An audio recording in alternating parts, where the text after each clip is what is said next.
নজিরবিহীনভাবে পাকিস্তানের মঞ্চকে ব্যবহার করে ভারতের বিপক্ষে জলযুদ্ধের প্রচ্ছন্ন হুমকি ও হুঁশিয়ারি দিল চীন। অন্যদিকে জাপান ও ভারতের সঙ্গে হওয়া একাধিক চুক্তি, স্পেশালি সামরিক চুক্তি ও অর্থনৈতিক একাধিক চুক্তি দেখে আতঙ্কে বুক কাঁপতে শুরু করেছে চীনের।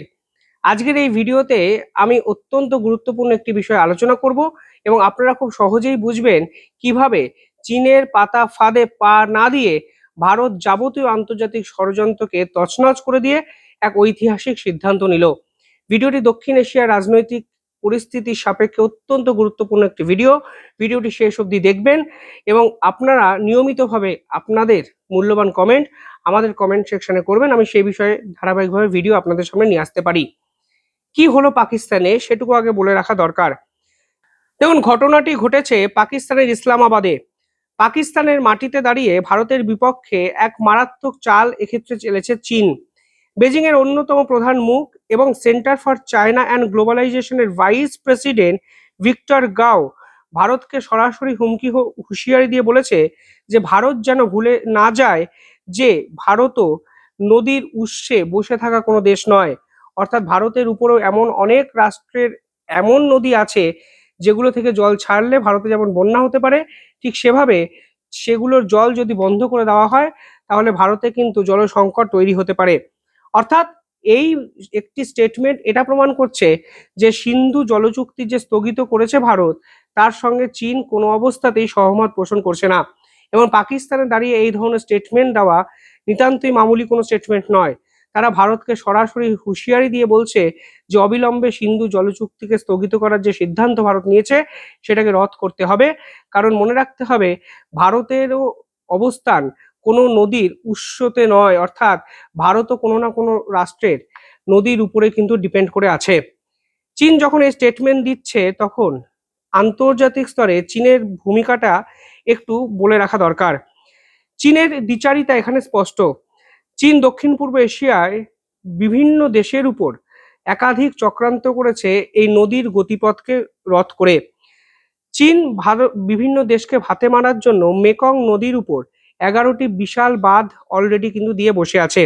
ভিয়েতনাম, থাইল্যান্ড, কম্বোডিয়া জলকষ্টে ভুগছে দিনের পর দিন চীনের এই পদক্ষেপে।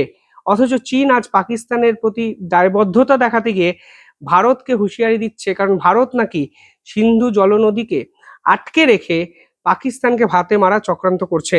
অর্থাৎ যে চীন নিজেরাই একটি নদীর উপর 11টি বাঁধ দিয়ে বাকি 3 রাষ্ট্রের বিভিন্ন অর্থনৈতিক সমৃদ্ধিকে রোধ করেছে, তারাই এখন পাকিস্তানের ভাই সাজতে গিয়ে ভারতের বিপক্ষে স্টেটমেন্ট দিচ্ছে।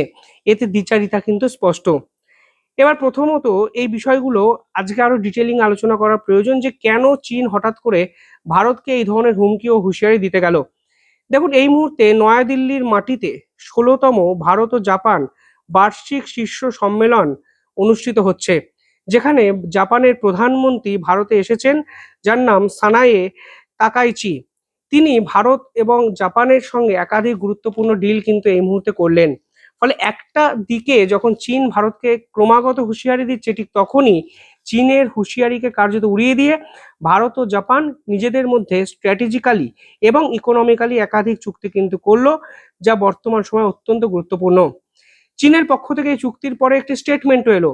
চীন ফের ভারতকে হুঁশিয়ারি দিয়ে বলেছে যে ইন্ডিয়া ও জাপান যেন কোনো থার্ড পার্টিকে টার্গেট না করে।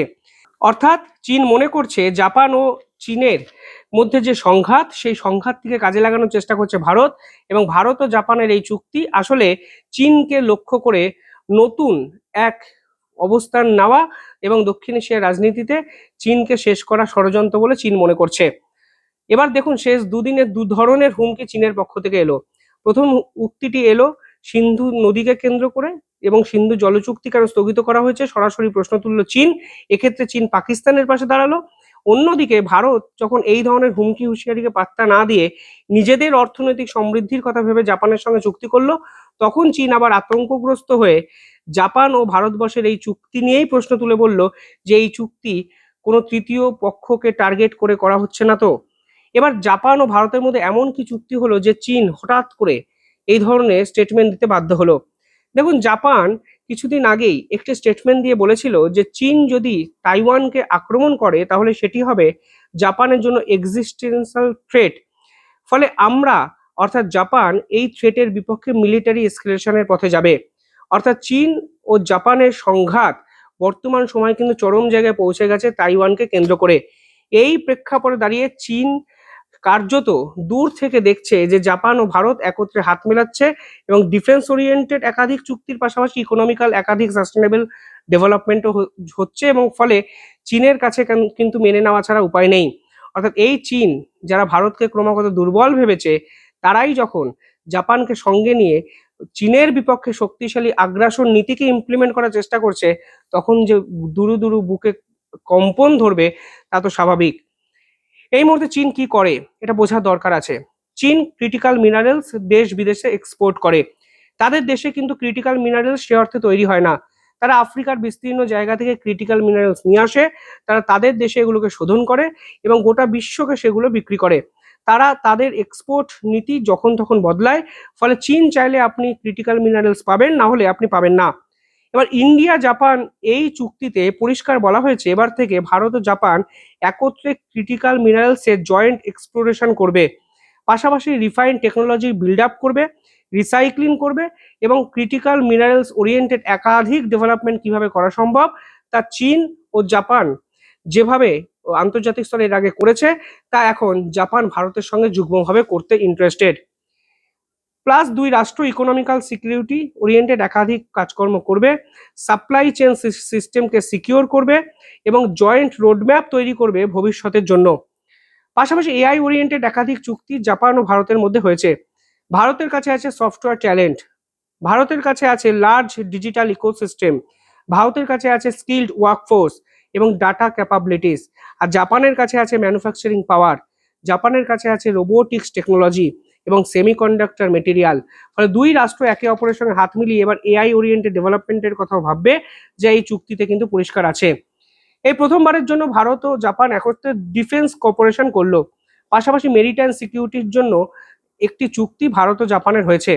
এই মুহূর্তে বিভিন্ন ওশিয়ান অর্থাৎ Indian ocean, strait of Malacca, south China sea কিংবা ইস্ট চায়না সি সমস্ত কিছুতেই কিন্তু চায়না আগ্রাসন নীতি দেখায়, ফলে যা জাপানের জন্য অত্যন্ত ভয়ঙ্কর হতে পারে। ফলে জাপান এই মুহূর্তে এক বিশ্বাসযোগ্য রাষ্ট্র খুঁজছিল যারা চায়নার বিপক্ষে শক্তিশালী পদক্ষেপ নিতে পারে এবং যাদের সঙ্গে চুক্তি করলে জাপানের যে প্যারামিটার আন্তর্জাতিক স্তরে তা কয়েক গুণ বেড়ে যেতে পারে।